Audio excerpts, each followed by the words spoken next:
Hey guys, so in this video, I hope I'll be catching you up on 7 of the 8 new devices that I've been receiving in the past couple months. Quote-unquote new. So, 4 of them are generic, 3 of them are rare, and I will elaborate on the rare ones after the generic ones. So we'll start over here, the only pull station I had received. FCI MS-2 pull station, nothing completely special. You all know it well. Fun fact, I don't have the key for the pull station. I got this out of a dumpster. I saw it sitting on the top, and I'm like, oh, they're throwing that away. So I grabbed it. I did it legally, was not trespassing, and I had permission. So I don't have a key for this pull station. And I think it's because, I'm not sure if the lock is original to the pull station itself, because I bought an FCI key. The guy sent me 2, very kind of him, and it didn't fit the lock. So if anyone knows what other kind of key I could use for this, that would be great. So next up we have this, a Wheelock MIZ-2-November, I believe, yes. This one was made in 2003, and it's a newer MIZ because it has the little jumper on the back. Very small device. It's probably my smallest.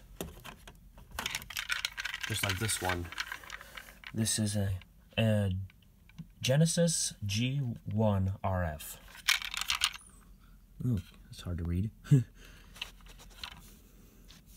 Obviously, it's a strobe, or interestingly, it's a strobe because it has that horn plate on it. Now, there's an interesting story with how I got this.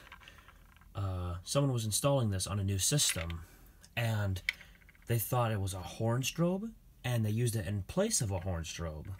And since it's a strobe-only model, they thought it was broken. So they gave it to me in I guess, the hopes to get rid of it or something. And as soon as I popped this red cover off, I found out it was a strobe-only model. So I guess I got a strobe. And then this Wheelock AS 2415W. Nothing too special about this device. It's upside down. Yep, there's the cover. Oh, and the jumpers to select the volume and the coding, like the MIZ. And I don't have the screw that goes in this hole to hold this mounting plate, but I'm sure it can't be too hard to find a screw. Alright, so those are the generic ones, so now the rare ones. This one is rare, believe it or not. You might have seen one up before. This is an Edwards 757 7A CS.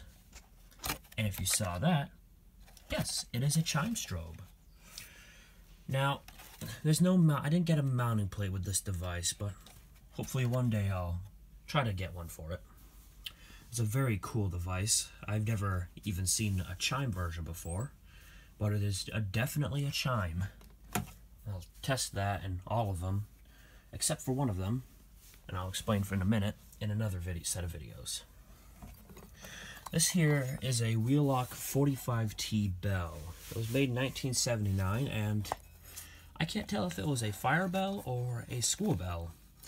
Judging by the voltage, though, it would more than likely would have been a fire bell. So there's the label. The inside, because this is literally the cover for it, just a piece of foam, I suppose. Yep. Very simple, very cool old bell.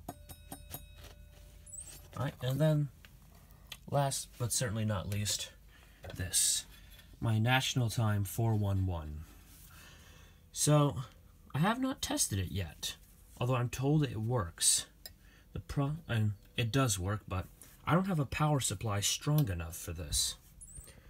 So as you can see, it's a 12-volt device, but instead of amps, it gives you this, 30 VA, which means volts times amps. So if you did the math right, you'll know that this is a 2.5 amp horn, and that's even more than what my panel can output with a relay. So, unfortunately, it's going to have to be silent for now until I find some power supply that's strong enough for this, that's cheap. So if any of you know any power supplies or a good way to power this horn, please tell me in the comments. So that's basically it for what I got that was brand new, excluding one device. So yeah. So thank you all for watching, and as I said earlier, I will be testing all of them in their own videos. And thank you for watching.